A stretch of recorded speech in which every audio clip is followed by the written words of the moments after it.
G'day, g'day. Welcome to the RLO podcast, the final one of the season. And we've got some special guests here today. There's somebody standing out, though. Where's the facial hair, Lockie? Where everyone else has got something going on. Look, I've got a little bit. My camera doesn't pick it up. Like I can show you. It's coming through like a little bit. Like you know, you'll see it at land. Like it'll come through a bit more. Like Be ready for November. 17 years growth right there. Yeah, like it's doing all right. Yeah, you just started already bullying the kids, Yummy. It didn't take long, did it? Look, when you're my age, everybody's a kid, so you can bully everyone. So it's all good. But, you know, Bass, you haven't been on the show for a while. Formal, I don't care that you haven't been on the show for a while. So, Bass, how you doing? Yeah, I'm good. It's good to be back. Thank you for the nice, warm welcome, Yummy. Yeah, it's good to be back. Been watching the whole split from the far, so finally get on to talk about, wrap it up and talk about the future. Well, so then what were your thoughts on the split, now that we're done and ready for Boston and Worlds? I actually was quite surprised with, the top three sort of just, it was about who could choke the most in the last, event. But then, it was about sort of which teams were not necessarily playing with pressure were performing. They're not necessarily having to qualify for a certain major or anything like that. So you saw a couple of teams, rise and a couple of teams fall, which we're going to talk about. But yeah, I was quite surprised with Serrani in the last event, and a little bit disappointed with Impolice actually in the last little bit. Anybody else surprised by Serrani having a good run against nervy teams? It's really like the nerviest of nervy splits that we've seen all season. Like it felt like what happened in spring was just amplified, and then in the invitational amplified that next level on top of that. So I'm happy Serrani did perform. I'd be more concerned if a team didn't step up like that. But yeah, I'm not too surprised that it was them. I mean, I wouldn't say surprising. It's still nonetheless impressive that they got the job done against your top three. But I'm not surprised because when the pressure's on, it's very hard to perform. But it's just more impressive than surprising to me. Yeah, congratulations as well, Lockie. You're going to Boston and a decent chance at Worlds. Thank you. I mean, thanks to Serrani because I always get the easy side of the brackets. They got it done for me. It's really nice. But no, we're looking forward to it. Got a good chance. Thank God we equaled it up with power as well, so we don't have to do a very insane place. We just have to do better than them. But we're looking for maybe in top 8 as long as we can not have a performance we had at the last one. What's the threshold to get 3 teams in Worlds? How far would it like OCE team? Top 4 for a guarantee, but I think it's possible with a top 8 and other results all going the way. So yeah. It's mainly us versus like EU 4th seed and NA 4th seed. But if you look at NA at the moment, you probably prefer it being a weaker or closer, more pack of an NA than EU. But yeah, then we've got to watch out for Mina and Sam coming up. Sort of I like behind the us. top 4 idea. I think we should just focus more on that. So Yeah, that's Lockie's Lockie. job. Who knows? What if someone wins and then someone comes top 4? Like get another team, get Merge out there. Like that's merge in. Let's go. It's not that. Whoa. I hope it was. It's not just our top 4 because if we're a second team, you'd have to both make the grand final and still. Oh, well, there we go. Like it's doable. Because I'm not naming names, but a couple of teams throughout the fall and winter split. The second team of OC came dead last, so it's a lot longer road for second. In winter it was not me. Right, that was not me. I got the job done in winter. All right, I'm not at fault. You beat APAC. Yeah, there we go. Take them where you get them. But yeah, no, it should be interesting. I know the seeding currently is provisional, but it looks like as if we could have the OC tiebreaker in the lower round 1, which hopefully we don't get, but that could be something that will definitely be, I think, if it stays as it is, will be quite heavily watched by everybody. Definitely. Nah, we won't get there. I beat BDS last spring split. I'll do it this time. Assuming they're third They'll seed. play in the upper bracket, Bass. That's clearly where they're going to be meeting up. So. All right. Well, okay. So we're going to the Invitational. It's time to have a look at the actual ranking itself. I guess before we do, though, my point, similar to Bass, is that I felt like this is a really rough split for OCE, a very inconsistent split. Maybe consistency from ground zero, but not like excellence, which would have been nice to see. But overall, a bit of a rough split, but it doesn't matter now because now we get to look internationally, have boot camps, and head over there. So let's get on to our number 10 pick. And I think that's dumb luck. I actually don't know. I didn't vote dumb luck number 10. But I think Bass, you carried them mostly by ranking Tata's minions so low that it carried them way into the lead. So what have you got to say for yourself? Look, dumb luck just sort of has been sort of sitting on that bubble the whole split. They haven't really necessarily performed to really make us talk about them quite frequently. I think they were on the show last time in 10th as well. And that's really just because they seem to lose to the teams above and seem to get the job done to the teams below, but don't have that pop off like Tata did with Matro, when it should be Matro's minions. And sort of this event, Tata's minions just didn't perform with Tata. So that's why I just put them below. I feel like you've been watching just a little too much of the University League to kind of have this team in that spot, because their form in the University League has actually been impressive when you look at the individual players. Baz wound up winning it, beat Tonio in the final, but they were each there. Nothing about this team has lived up to my expectations once since they've been together, unfortunately. I thought this was a team that would be cracking top 8s, looking competitive against, maybe some of the higher bubble-seeded teams, and they never really delivered on those results, and I feel like it would be a disappointing season for the three of them, to be honest. They came dead last, losing to Heist, Lockie, so, not a great look.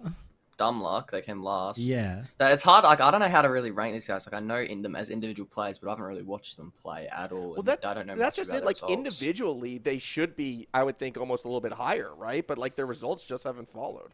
Oh, Baz, definitely. He should be performing a lot better than he has been. But yeah, I feel like the bracket chess hasn't really. I know it's weird to say bracket chess and stuff, and you talk about seeding that's come out of like closed qualifiers and stuff like that, but they seem to just get shafted every single time they verse like a team that's it was Heist. above. Come on, like Hoey's good. I think Hoey's Heist really are good, but that's a team that if you want to be, if you want to be top 10 in OCE, you have to be at least throwing against Heist, not like getting comfortably beaten by Heist. Yeah. I think Lockie said it right, though. Like, Baz is the player on this team that needs to be set free. Like, Baz is the one who I think, set free is a bit mean, I tell you. He's a really good player. Again, I'm going to be relying on that university scene thing, because I just kind of watched that, and I don't know how. You got to shut up about Uni League. No, yeah, like he spends all of RLCS talking about Uni League, talking about Zenulus going up and doing squishy saves 24/7. It's irrelevant. It's irrelevant. It is not. You calling it irrelevant proven your point. Why it's still You've treated that proven your way. point by saying that Zenulus went up the back, and then for whatever reason in RLCS, you're like, I don't know why he's not squishy saving anymore. That was not what I said on You've that proven broadcast. my point. This If Zenulus could spend an entire series in exactly why no one is squishy saving. Do you want to leave him, Superlachie? We'll come back later. yeah, we'll pick up the pieces after. Yeah, we'll come back later. But yeah, no, like literally, like as we're talking about, sort of the moral of the story is this team had potential. CJ talked about Tonio for God knows how long, and they sort of just. Oh, that was a meme as well. Yeah, but it's like it's just sort of just flop so after that's flop. The meme and Zen isn't okay. It's just a flop after the flop, and every other team sort of below them is sort of doing the same. There's not really a point to the bottom. I mean, you're just having your one pop-up event, and then you're kind of expecting them to do it again. So, I mean. If they stick together for coming into at the end of the start of next season, then hopefully it's a lot better than what they've done. Otherwise, they'll be making a change somewhere. So, Lockie, is it true that Myth and Tonio are that bad? Myth and Tonio, well, I don't know, if I'm not mistaken, and did they not kick negative for Tonio? They had Myth as well. I don't know if he was kicked, but yeah, that was the replacement. Yeah, I don't know. From the start, I never really agreed with that decision, because Negative's a player to me is supposed to be someone who understands threes more than almost every player below, in the bubble. Like, he's not the best at beating the top teams because he's bang ball syndrome, but whenever, he knows how to defend pretty well, he knows how to break out decently, so he's one of the consistent players that's being able to, crack into the top 8 and top 6 and just hang around there like he is on Global Elite, so... I mean, that was an interesting move from them, and I think that's why they're struggling so much now, because they've got, 3 players who just don't understand threes to a decent enough level like they did with him. So, I mean, that's where I think they probably fell off a bit, because Baz has potential and Myth was really good with Negative as well. But, I mean, when they bring Tonio in and none of them really know what they're doing, it's kind of just like, well, you get these results. So, yeah. Yeah. I think that's also very clear from some of their other matches, though, is that they did put more of a challenge than, I guess, the negative version of this team up against some of the better teams than they ever did. So they had a close match with Merge on this weekend. They had a really close match with Him Police. I was watching that with bated breath. I don't think I got to actually watch it directly. No, I did. I went to a Game 5 overtime.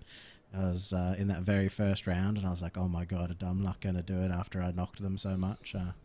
But even with me knocking them, you still got to give them credit going Game 5 overtime against Him Police. Though?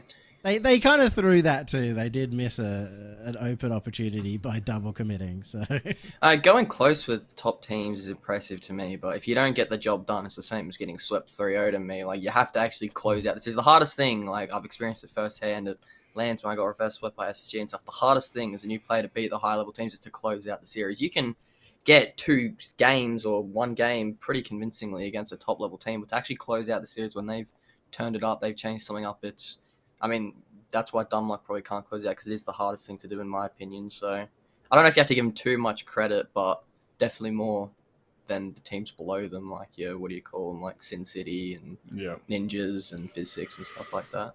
And I'm also saying that they did better. They had like more of a challenge against those top teams than they did with negative. So you can kind of see why they made that replacement. Yeah, it looks more of like a peak than a flaw.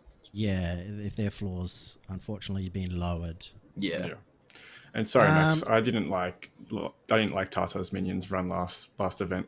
It was 95x and Sin City. Like, that's just no. 95x, but don't you have them rated, much higher here? Yeah, but I would drop them very, very far if I could. I want to drop them. I can't. I couldn't, but I wanted to. Or drop kick them. All right, number 9. Let's move on, because obviously we hate number 10. None of us have any respect for them. Number 9 is going to be Heist, Hoey, Sour, and Tiger. And they may as well change the name of the team to Hoey's team, because he was like clear, I felt like. No, Sour's gotten pretty, he's improved a lot as well, I'd say. But Hoey definitely is the standout player. The problem with Sour is that he gets compared to his performance in Event 3 of Winter, where he was like having his biggest performance ever, and then his comeback has not been able to live up to that. Meanwhile, Hoey has been their best performer. Yeah, Hoey's really good.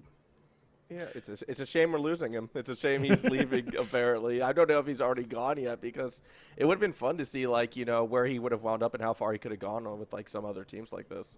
Yeah, he goes in a couple of months, but yeah. Yeah, I know the team's approach was that it was just for the split. The Mammoth squad, which was, Shu, Tiger, and Kachow, just sort of mutually parted so that they could take this opportunity. And for Sour and Tiger, I think they let Hoey cook, but they didn't really help him out as much. They just let him do the work. You could see him, as Yumi said, he was really the dominating force on that pitch. Once you shut him down, you shut down that team. It was pretty simple.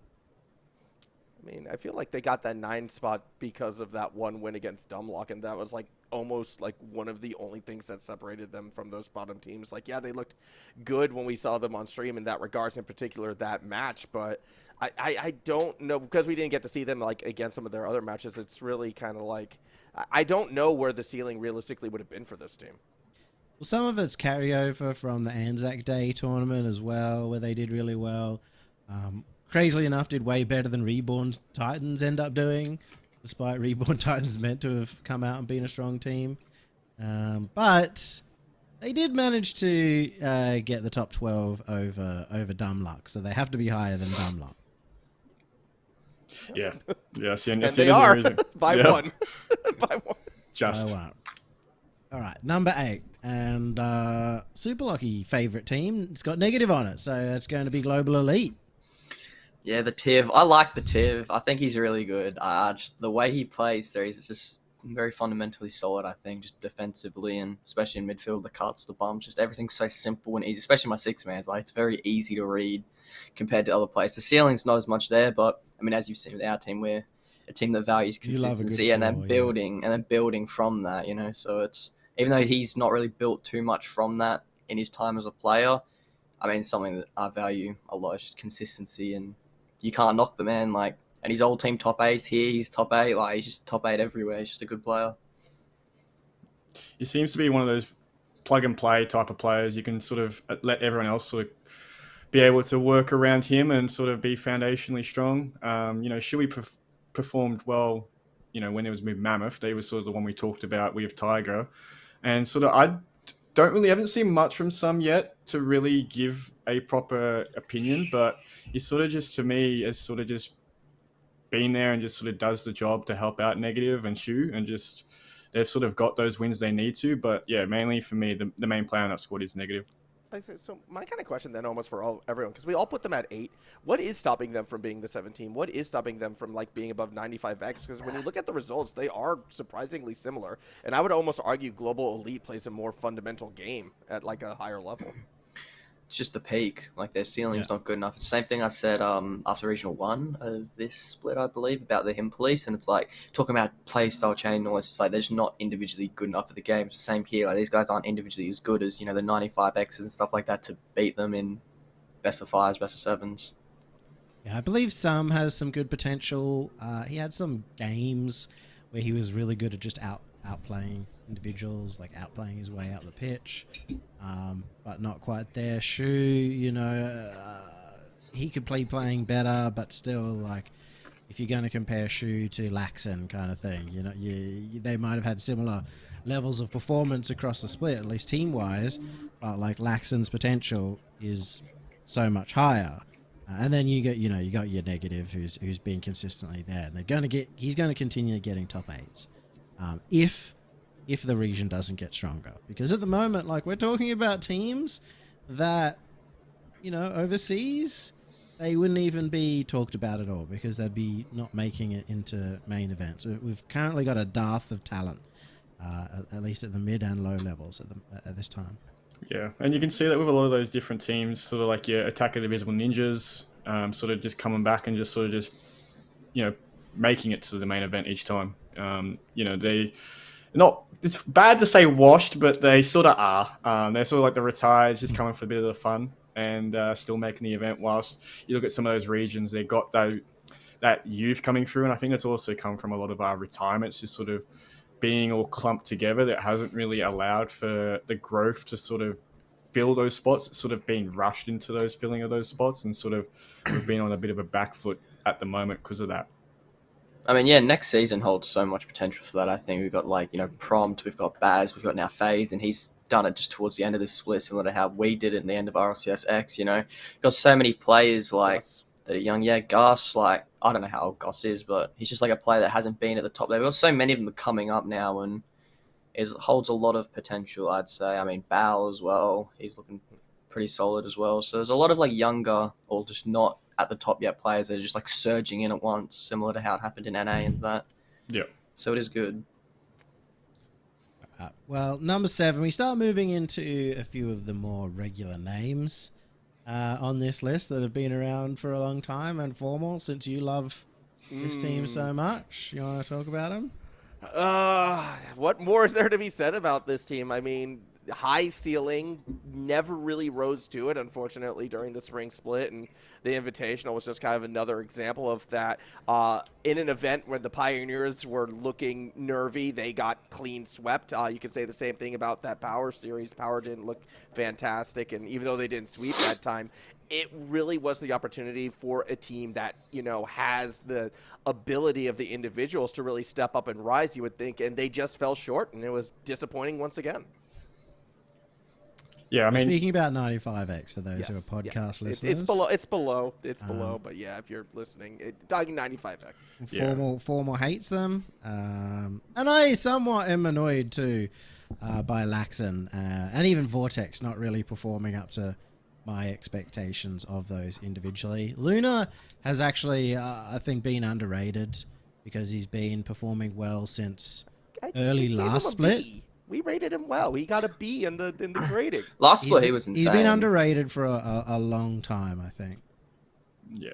He's been consistently performing. I mean, a comment you made on the stream, this weekend, Yumi, was sort of about this team was, Vortex and even Laxon as well. There is that potential there. We talk about the ceiling, but then it gets to game day and sort of they shut down that they play a different play style or sort of play into a shell, and they don't let that what we're expecting to see on the pitch, come out, and they just sort of just play a different play style that's not really we're wanting to see from them, and it's not really giving them the performances that they should be getting, because we know that they have the capabilities to go that next step. And we've talked about Vortex being a veteran, but again, still gets the nerves and everything like that, just shuts down all the mechanical ability and sort of just plays boom ball, really.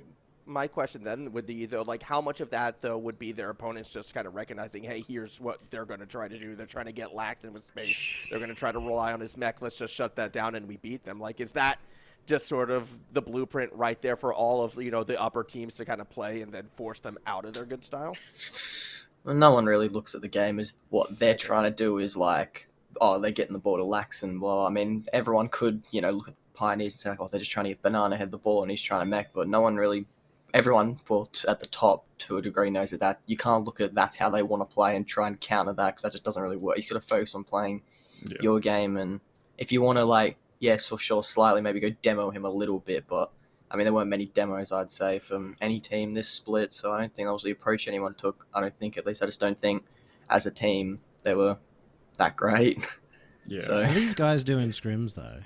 Oh, we don't scrim them often. We scrim them... Well, it's not that we don't want to. It's just, we've got our priorities, which is Pioneers Power, Serrani, and that. But I don't know. Last time I scrimmed them, God, because we had 1 week of really just solid scrims. It was just Pioneers Power, Serrani on repeat, and we really went hard. So it's been a long time since we scrimmed these guys. But I mean, to my memory, they're not terrible in scrims. They seem to be a better scrim team than they are on game day. But that probably comes down to just confidence, because they can all just be mechanical and do what they want, because they are all pretty mechanical players, I'd say. But yeah, it's probably why.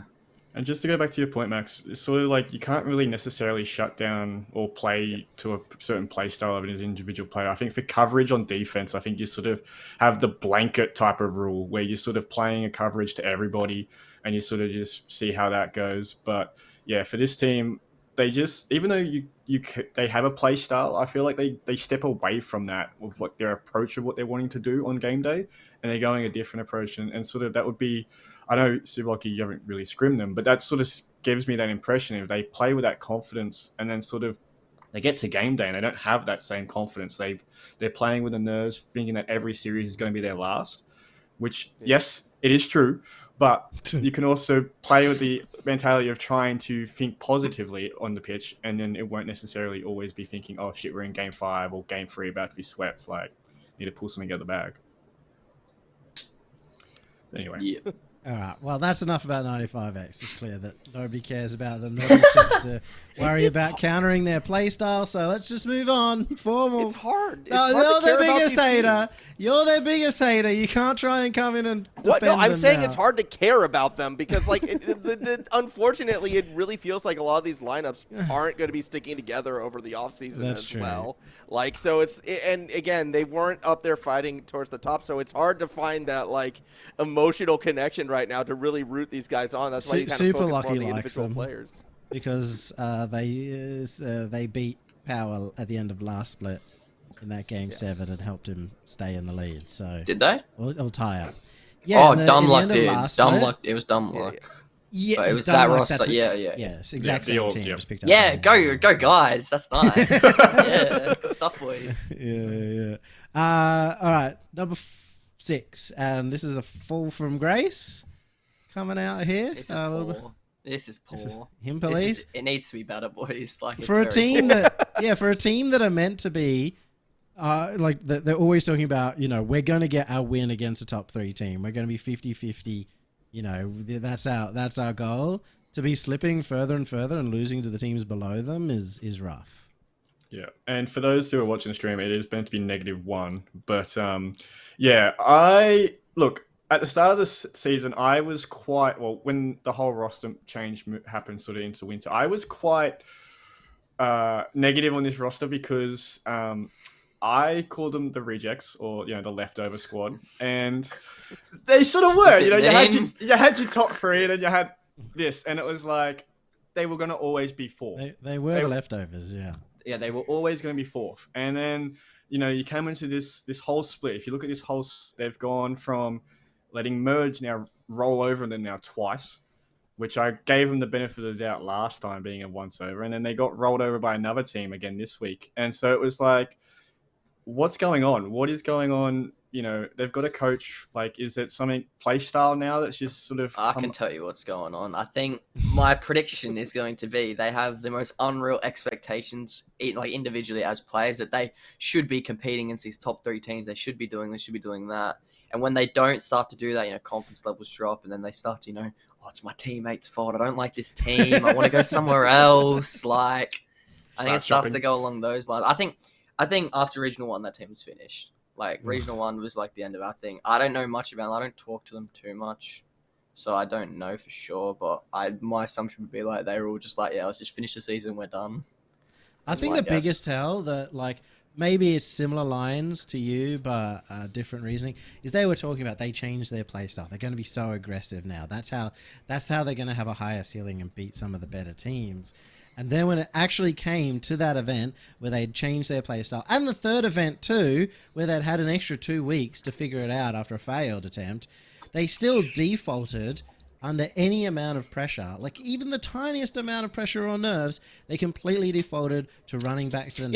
You know what's funny about that as well? When they did that, individually, Mock had the best performance he did. And look how close they got to beating Pioneers. Like, it just doesn't come down to, they just weren't individually good enough. Like, when they started individually playing better in that third regional, I guess, yeah, pressure was on the Pioneers. But, I mean, they looked so much better. They were looking like they were keeping up with a top 3 team. They could even beat them. They're up 2-0. So that was the closest they'd gotten to beating anyone like that. And it was just, I mean, Mock was putting on a really good performance. Yeah, so, and like his 2 teammates weren't letting him down in those, well, no one was letting each other down those first 2 games. Like, that's why they were winning. But then the other team started to pick it up, and they just individually started falling a bit of pressure because they couldn't close out the series because, like I said before, it's the hardest thing to do. That's where they fell off. Yeah. A bit unfortunate, too, because, like, going back to kind of what Baz was saying before at the start of this one, too, I feel like out of all the teams, if you were to make the Hollywood movie, this would be the team that gets the win in the end because of the reject, because of the formation, and because of, I guess, in their interviews, how they spoke and presented themselves, and the fact that they never beat like any of their goals. Like, they didn't achieve any of the goals they were looking for, unfortunately, this split, which is, I guess, the nature of competitive sport. But it's got to be a bitter pill, I feel like, for this trio to swallow. And I out of all the teams in the top 10, I kind of peg this one as the least likely to stick together. Yeah. They play with a chip on their shoulder attitude, and then sort of just as it's gone along, they've just got more drained from the whole experience. So yeah, this is with a highlighter disband on this roster going into next season. Yeah, I don't know. Don't know about him, please.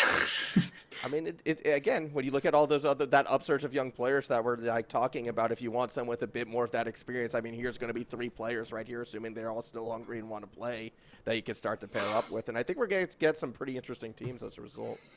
I rate Shores. I really like Shores. Yeah. I really, when Shores was on Ground Zero, he was sort of growing into that role, and then they sort of chopped and changed to what it is now. But I actually was really impressed with Shores. I've seen Misty firsthand. I've been on a roster with Misty, worked with Misty before, so I sort of know what I'm going to get from Misty. But haven't really worked with Mock. Don't know how you know. It's inconsistent. Sorry, but it is. And sure, I mean, Shores is just that potential. So if you're playing with, looking at the pieces on the board of where everyone will sort of land, where he lands will probably be the interesting one to see, because that could be like a Finn type of roster where they could, start surging up and be like a Serrani.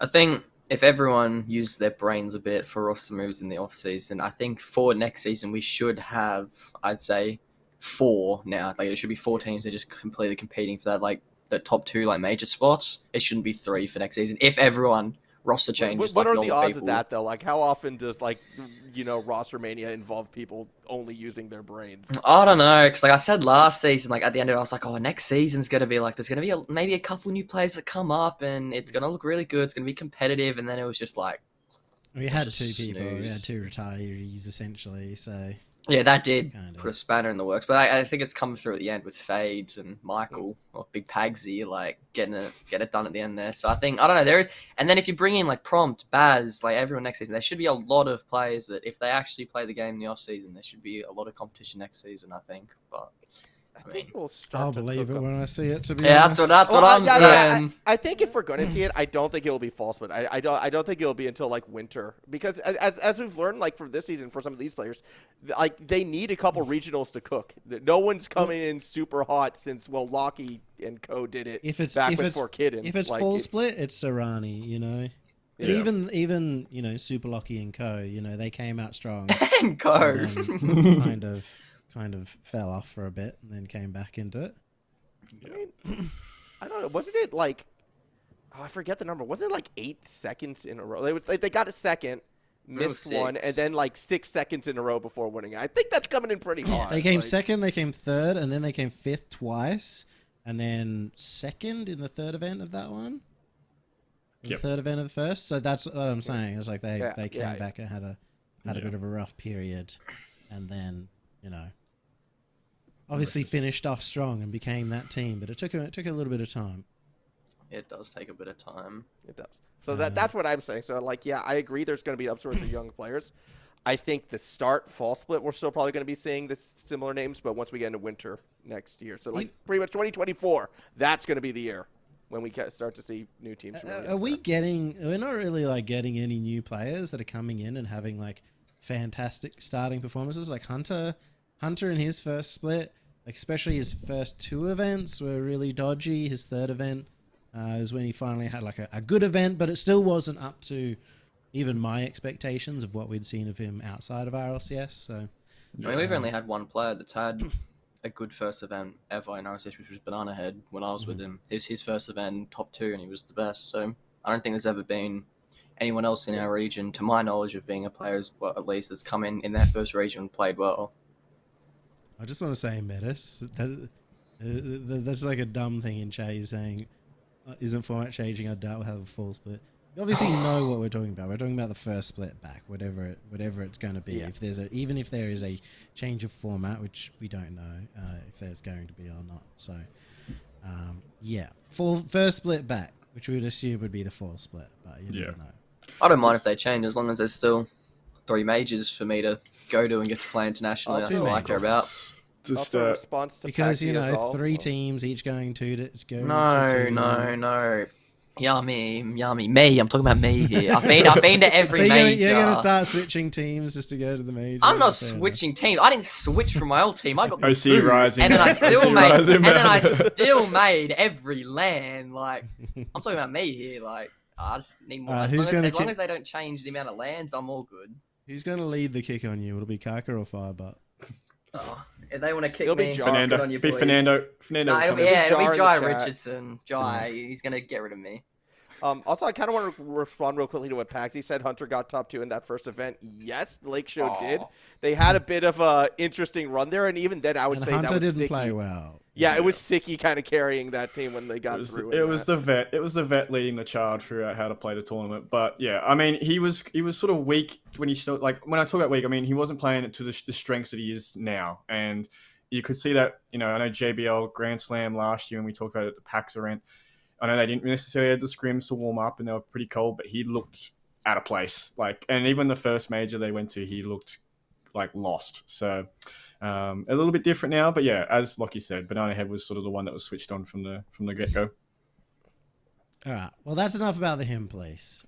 Because again, as Formal said, he wants them to completely disband and never play together ever again. Moving on to number 5, and it is a team that's fallen down a little bit, but maybe not their own fault because they got realistically the same level of performance as last time.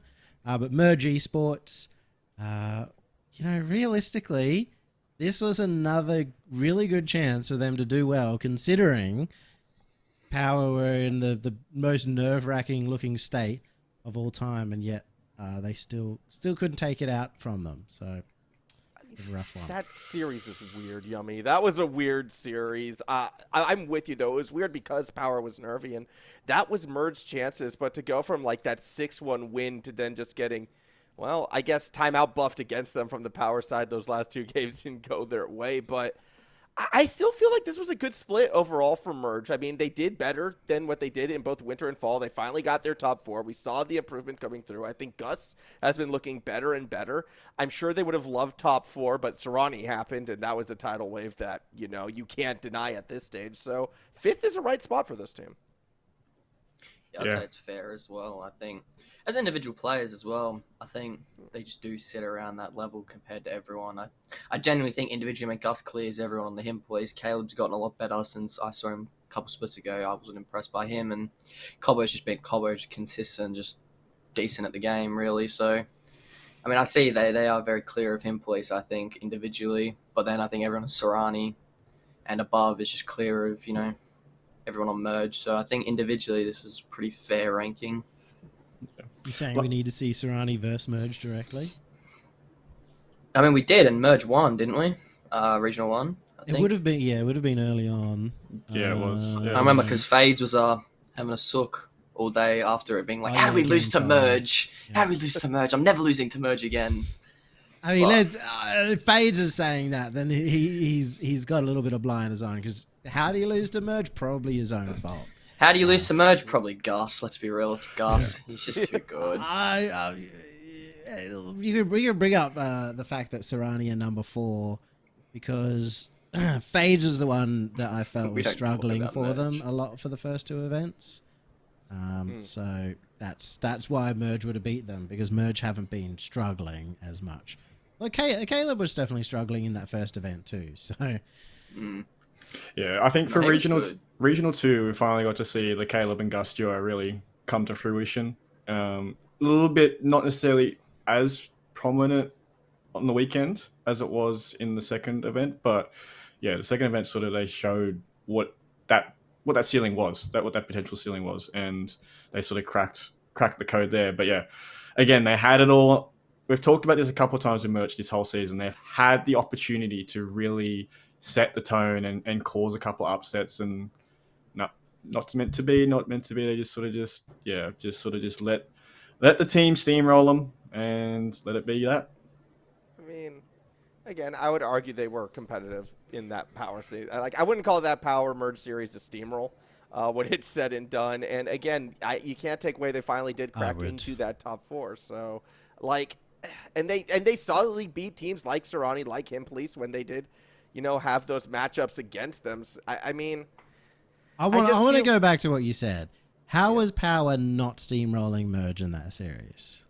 Are you saying Merge that just took because 2 games. Are you saying that just because Merge came out and had like 1 good game? They had 2 good games. 2 good games is not a steamroll. Winning 6-1 in game 4 to equalize the series, that's not a steamroll. And then 3-0, 5-2, 4-1, 4-2. Yeah, they lost at the end, and I said that was a strange series, but like a steamroll would be a 4-0 or a 4-1. Steamroll. You're just purely looking at the numbers. Oh my god! Next to the actual. The 6-1 game, like literally, Torsos was like, "No, I'm done." After like the third goal. Okay, and what about the other one then? What about the first game of the series? Obviously, a lot closer. Yeah. So it's not a steamroll. What do you mean it's not a steamroll? They got absolutely chump checked the rest of the series. They had no chance of winning those 4 games. Max. What is your definition of a steamroll? Max. Let Lockie explain. Do you think we steamrolled Serrani in the upper final? No. Well, if you have 2 good games and then you're getting somewhat nearer to closing out a series, and then you get pumped like 5-0 and you get shut out every here and there, and you don't get no close to winning the chance of series. The That's definition a of steamroll. then. Like that's what this is coming down to. In my opinion, steamroll is a 4-0, 4-1 where you're beating them by like 3 or 4 goals every single game. Not just a strong finish. A strong finish is a strong finish, and you have the ice. Congrats. Like that's what you've got right there. But you're not steamrolling unless you're steamrolling from the start. You don't ease into a steamroll. It hits you and boom. I mean, mate, do you think that Serrani had a chance of winning? Do you think that Merge had a chance of winning those series? Yes. Only because of how nervy teams looked. Wow. That's fair. It's fair. enough. It's your take. Fair enough. Like, if teams are playing at their best, no, but they weren't playing at their best, and we saw that. So, like, Yeah, but then you expect that's when Merge goes, all right, this is our chance, right? This is and Merge's chance. It's and a they time. didn't live up to it. That doesn't. Is every loss a steamroll now? Is that what it is? Yep, lost the series. Guess we got steamrolled. Like, I think you guys are cutting way too loose. I know, with if that term. game Nah. scores to me aren't like close and it's just like back The and forth Ground throughout Zero the versus thing, Him Police series was closer than the Ground Zero in the first event than the Ground Zero versus Serrani series yes. or Power I would versus say. Merge I would series also in the say second. like the Ground Zero versus Merge series was closer than the Ground Zero versus Serrani series as well. Even though that was a 4-0 for Ground Zero. Yeah, Which so would there we mean it's go. more of a steamroll. But I'm Yeah. not calling them steamrolls. Love is the term steamroll. No, it was a man. 4-0. It was a steamroll. The other one Were was they winning by 4-2. 4 goals each game? No. I think, I don't know. To me, it's like, if you want to talk about steamroll, it just comes down, because like I said, losing. It was a 3-0, steamroll where losing the 3-2 steamroller is- broke down for a Ground second Zero in the middle versus of it. Global Elite. That was the steamroll. Like, that wasn't even a game for you guys, right? Like, that's the steamroll. When did we play them? First round. Yeah, like second round, first or second round. Oh, yeah, because we were meant to play Sin City, but they lost. Yeah. Yeah. See, that's I mean, that for me I think is a the steamroll. definition of a steamroll there is because I don't remember it, so yeah. Probably. Exactly. It was. I think Not even they're a both speed bump, steamrolls. just- Anyway, let's move on because you actually have to get the top 4 done as well. So, top 4 Serrani, we've talked a little bit about them, but I say it again. I think Fades came into his own this event. That was the huge difference to them being able to get into a top 3, as well as, we'll say, what looked like other teams being nervous in Power and Pioneers. So that might have given them a little extra chance there too. Yeah. OT buff first against Power. They got it in game 5. But then I guess Hunter was trying to get everything done before he wasn't able to play on Sunday, and they went down again to... I don't know if that's the case because he's rocking the minivan, so he couldn't have taken it too seriously. OT buff. I don't know. We were all watching that game 5 Serrani on our friends list. We were like, oh, Serrani gonna get done. They're up 1-0 with 2 seconds left, and they conceded in game 5 and went to OT. Like, they should have closed that out a lot more convincingly. Yeah. That was another series. That whole day 2 was a What a steamroll that series. And well, they steamrolled that Straight series. That steamroll. was really good. Straight steamroll. But yeah, I mean, you look at that series, you look at the matchbox score, you know, Serrani goes up the first game, then Power get the next 2, and then Serrani finished off with the final 2. It's sort of, you know, Power, it was sort of they come back from the clutches to beat them, to send them to the lower bracket, to give Superlachie false hope that didn't have to necessarily worry about major necessarily having to get the Worlds qualification as well. But yeah, Serrani just popped off against KCP. There's no question about that one. I find it interesting too because we're talking about stuff like, oh, Merge had these opportunities to upset these nervy teams, and 95X did, and Serrani was like, you could say they were the only team they did it, but again, to kind of go back onto how well Fades performed, like Fades was the player who stepped up and showed off against, like, and took advantage of the situation more so than any other player. Yes, Paxi had, you know, a couple key goals towards the end right there, and, but Fades was the one. I feel like Fades was the one. And you can't really like say that nobody else had that chance. Merge had the chance to take on a team that had qualification on the line in Ground Zero and got steamrolled. So, and there's some fair criticism in the chat saying that Serrani had 1 peak result. This is cap. Well, obviously you haven't, used your brain even a little bit because they took down 2 top 3 teams. No one else has been able to do that. Merge hasn't been able to do that. Played them again, went to really close 4-2, went to 4-2 with the number 1 as well. Their results clear. In one event has been better than anybody else's results outside of the top 3 for the entire split. So I think that makes it clear. Oh, they had their peak results. Like, where's everyone else's peak result? They didn't have it, so that's why they just deserve to. They didn't break into the top 3. That's why they're not there. But I mean, no one else below the top 3 could do what they did. So that's why they're there. If you go back to winter as well, they had the 2 top 4s then, which I would say were pretty high results for the squad considering at the time they were playing the sub. So, no, I think this team very clearly is the number 4 team right now in the region. Clear. It's very clear. It's very clear. I mean, if people are trying to compare to apples to pears, you look at Serrani, they took down 2 teams that are in the top 3.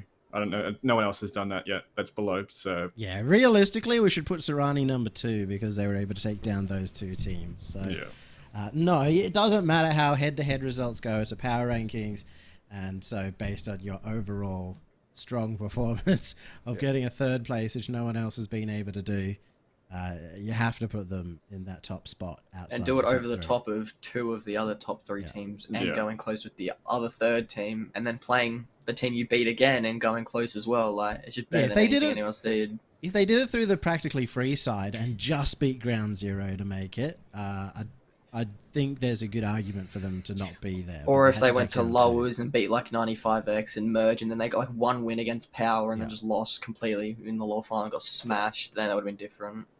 Lockie, can I ask you a quick question about Pagsy in this situation too? Because I'll admit I haven't seen what the hype was about until this most recent event where I feel like he stepped up. But you're the one who played against him. You're the one who would have the most experience there.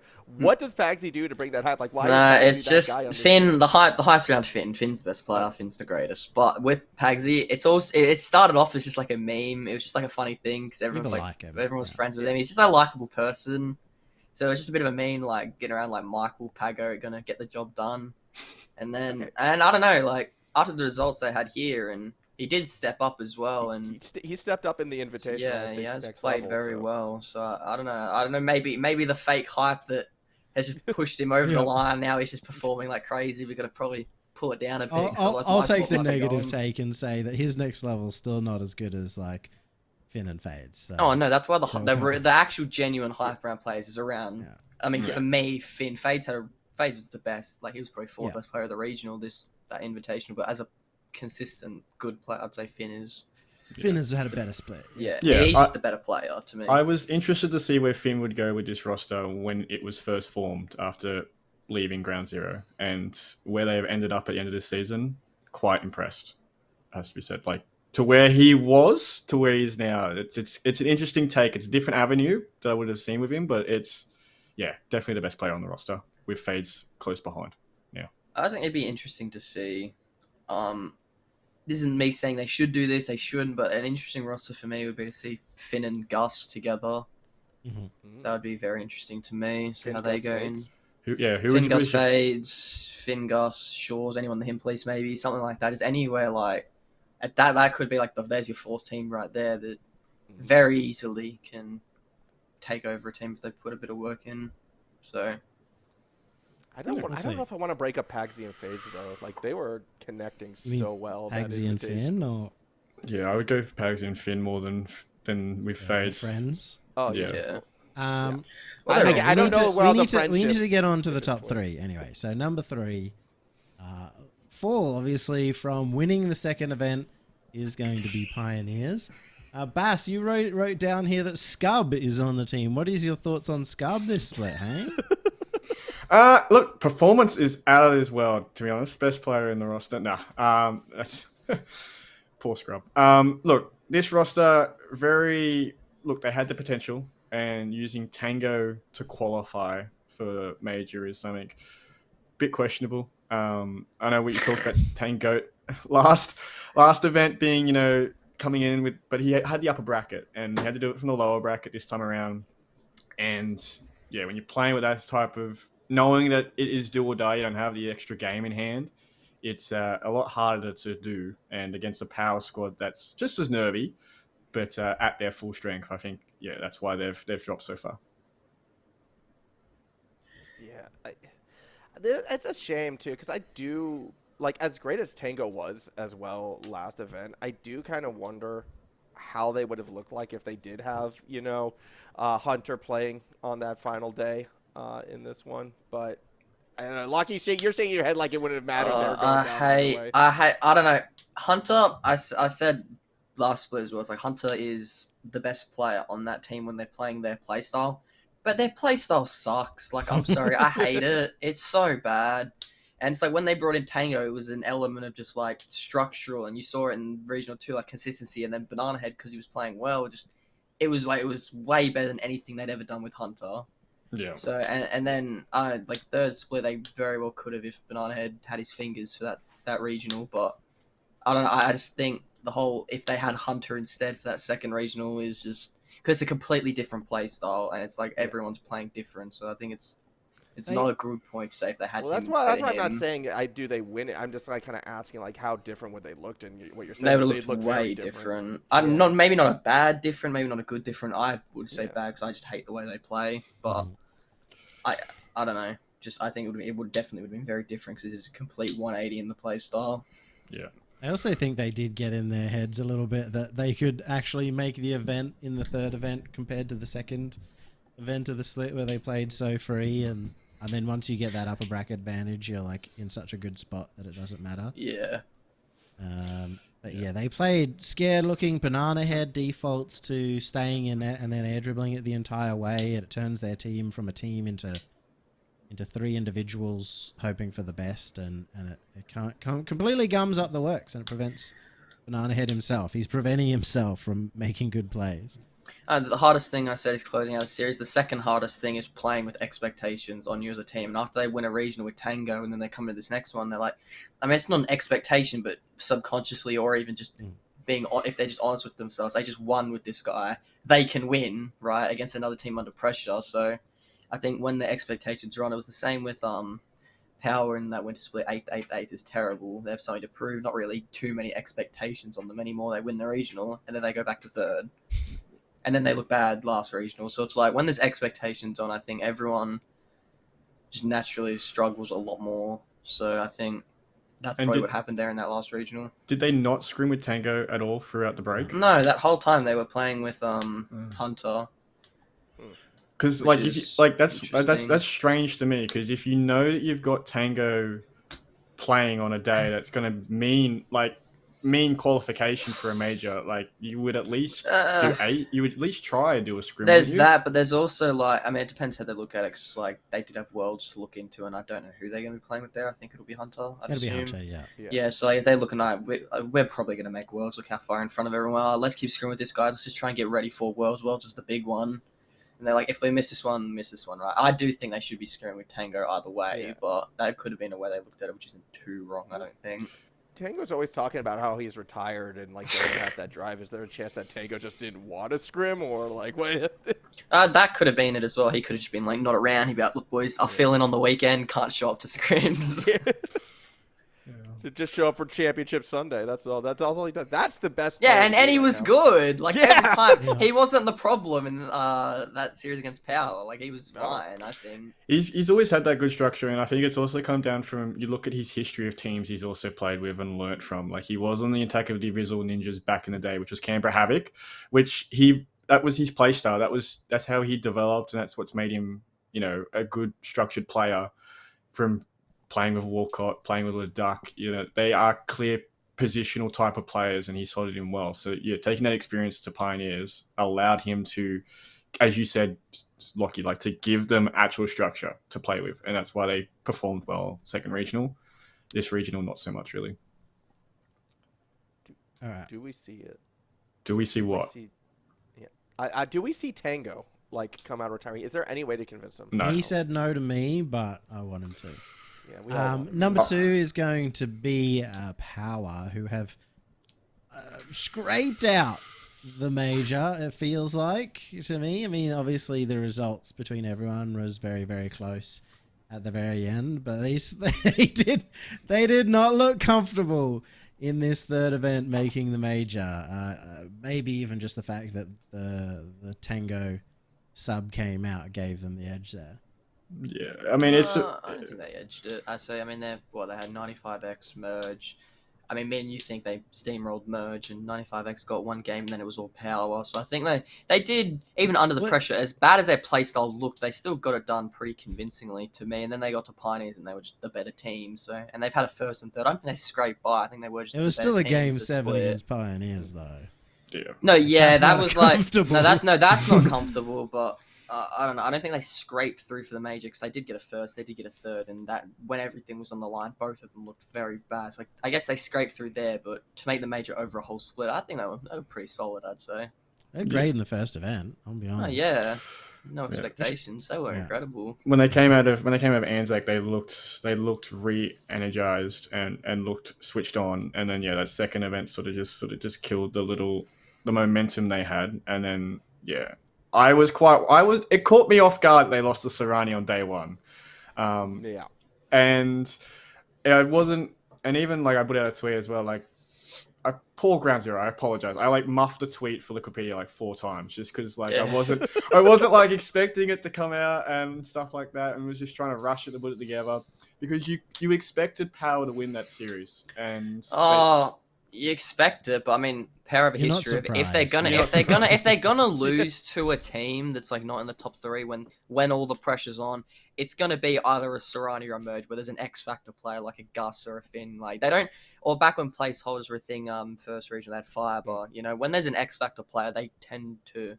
Not tend to, but that's where they're usually gonna, if they are gonna fall off to a low level team, it would be if there's a player like that, and they are playing well. So it's not like overly surprising, but it's definitely not expected.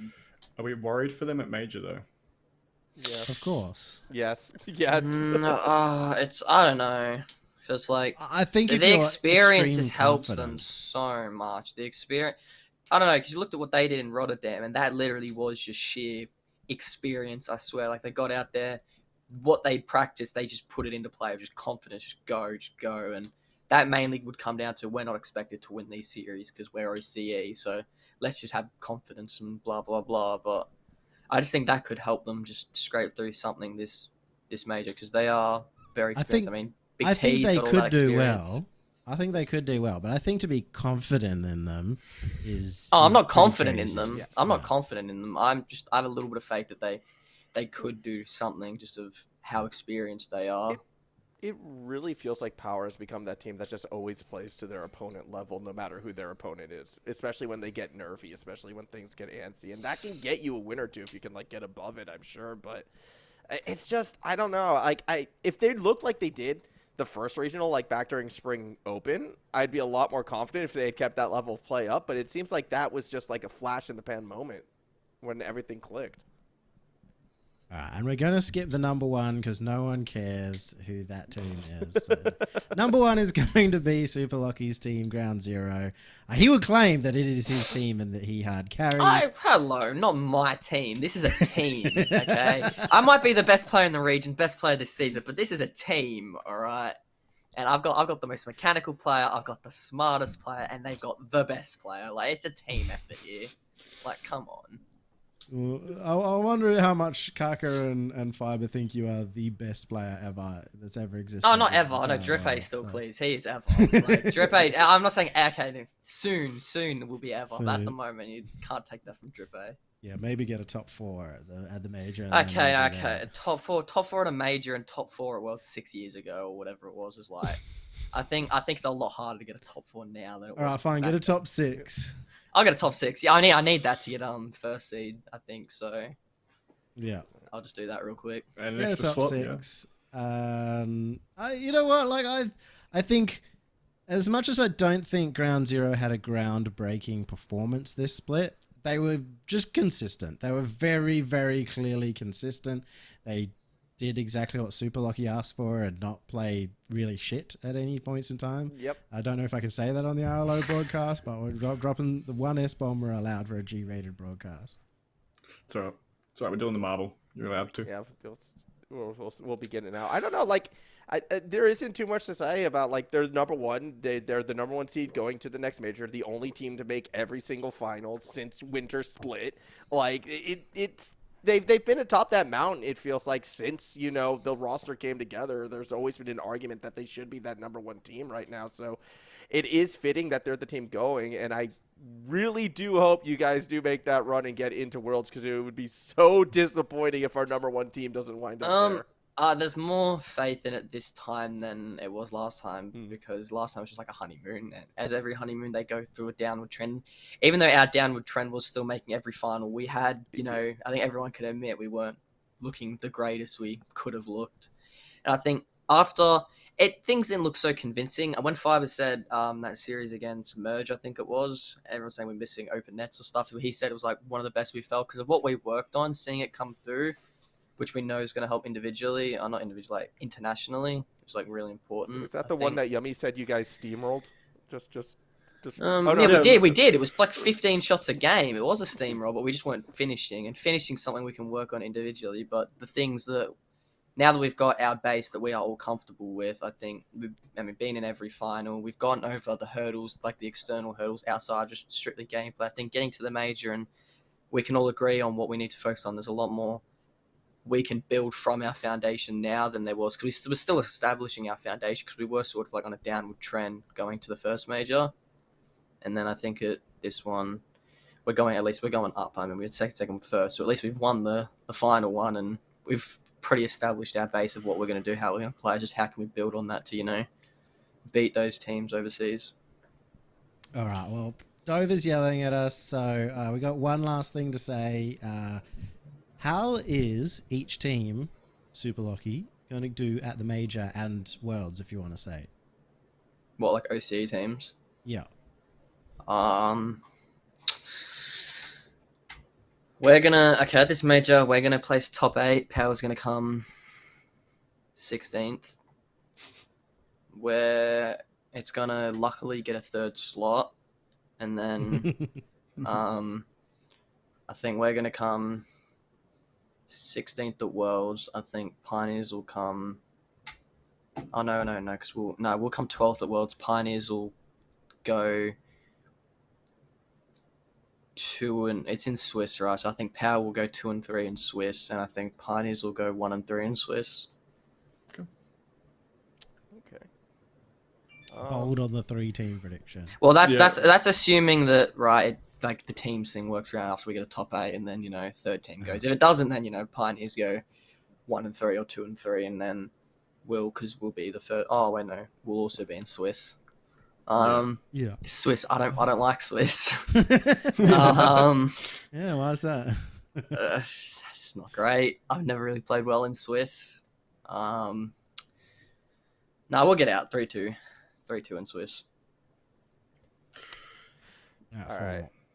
I like Ground Zero top 8. I think it's going to be a lower bracket run though, and I think you guys are going to knock out Power in that first, round in that lower bracket, to get to that top 8. When it comes to Worlds, that's hard. Right now, unless I see something really change in the Pioneers play, I think Pioneers unfortunately go 1 and 3 in Swiss. GZ makes main event. I like the idea of that main event, and that top 16 sounds good to me. Very nice. We like that. But I don't know. You can't count Power out, man. They're just landers, especially Torsos. Like, he's crap online, but on land, he's a different breed. So for their sake, they're probably preying on him to pick it up a bit at land, which I don't see why he wouldn't. So, we'll see.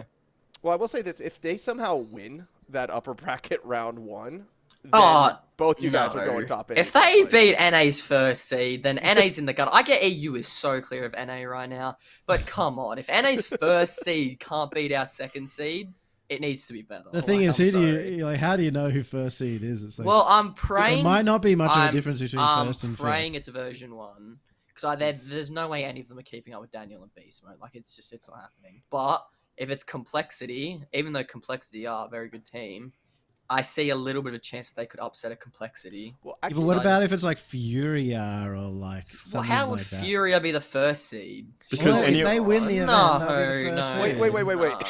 Who do you want to go against from NA? Who do you want to see to be the 3rd seed right now, though? Well, we're playing EU's 3rd seed. Yeah. Oh, are you? I thought it was okay. Well, that's probably BDS. I want BDS. Yeah. Yeah. I just don't Remember want. Liquipedia's I don't want Carmine. I don't want Vitality. If I get him, I get him. But I don't really want them. But if I got Liquid, wouldn't mind a rematch attempt because it was very poor showing from us. But the one I want is, I'd love a Moist. Like, I'd love if they came through and just got a bit of it done and came 3rd. But realistically, like, BDS is the team that actually, would you rather the NA 1 seed or the EU 3rd seed? The NA 1 seed. NA 1. Okay. Yeah. The NA 1. If we're EU 3 and we're getting like a BDS, I'll take a BDS over NA's 1 seed. But I won't take like a Carmine or a Vitality over NA's 1 seed at all. Like, definitely not. Well, I'll quickly get my picks in before Dove starts yelling at me. I'm going to go and be a Debbie Downer. I'm going to go we only get 2 slots for Worlds. And reason I say it is because we'll somehow run into NA and EU in the first couple of rounds in the lowers, and we'll have our OC matchup, and then we'll then lose somehow for some reason in lower bracket round 2. So I don't know which team is in front of who, but I know we only got 2 in the interworlds, and we don't get a Swiss, so we go 2 and 3 and 1 and 3 as well. So that's what I have. But yeah, I do think if we're versing EU, it's a lot harder than us versing NA, because NA is basically from 1 to 10 at the moment can qualify, which to me that's crazy. That's stupid, because you could literally be versing Shopify Rebellion of all things. But yeah, I mean, that just shows just how close some of the regions are getting, and EU is just clear top at the moment. And we've beaten BDS before. Can we do it again? Well, hopefully. I've done it once. I'll get it done again in spring, very easily. The moon, and Seiko will get on that pitch, and they'll see Superlachie, and they're gonna be like, "Oh, I've been here before." Like I don't know, and Cheeky win game 1, and they'll be playing like power. It's in the back of their minds. Oh, we can't lose to OC 3 times in a row. That would be surely not. Surely not the same player. And then I'll hit like a nice little flip reset double, and then Seiko will be like, "Oh, we like." You don't know. I might go the other way. I don't know how NA3 is. I think that's actually very winnable for Ground Zero. So they could go through in the upper bracket, but I'm going to predict that it will be the Power versus Ground Zero in the lower bracket. And for the fun of it, I'm putting Power over the top of Ground Zero. And actually, interestingly enough, the team that's going to come from the upper bracket quarterfinals isn't necessarily going to be crazy scary, because it's like Rule 1, Sam 1, NA5 are all options. Probably not EU2. Hopefully not EU2. Yeah. Which would be so it'll probably be Rule 1 then, or something. Yeah, that's like what I'm saying. It'll probably be Rule 1. Probably Rule 1, maybe Sam 1. I think Sam 1's a good shout for that, because it'll be Rule 1's first land. So that's if like it's us versus Power, the winner of us plays like Rule 1 or something. Correct. So top 8 is very doable. So originally when you said it, I was like, that's a bit crazy given the current form. But you know, why not? Let's have a little bit of hopium there and say that a top 8 it gets done. I don't think by us, not by Power. Yeah, by Power, and then by Ground Zero. There'll be 2 teams at Worlds. Very nice. Obviously, Ground Zero not at Worlds. And so we end up with, I think at the moment, the way I'm feeling is both teams 2-3, but if Power come off a good land, they'll be confident and they'll make it a 3-2 and come anywhere in that 13-16 to maybe getting a series win there, but probably not further. I'll be interested to see what they do for the matchups again. I know they did the drafting for last Worlds, and Renegades picked the Sub-Saharan Africa for the first match, I think it was, to sort of get them kick-started. So maybe if they do that again, I think it's good to sort of get yourself into form with a type of matchup like that, sort of get the jitters out of the way. But yeah, we'll see what they do. But yeah, definitely that first matchup in Swiss for whoever's in there is going to be critical to sort of set up that rest of that stage. Well, Bass really wanted to talk, despite the fact that we needed to wrap it up. So let's actually wrap this up. We got the ODL seeding to be done. But thank you all for watching, listening. Thanks to Superlachie for joining us. Mild amounts of thanks to Formula and Bass for joining us. And hope you all have the good rest of the night. See you guys.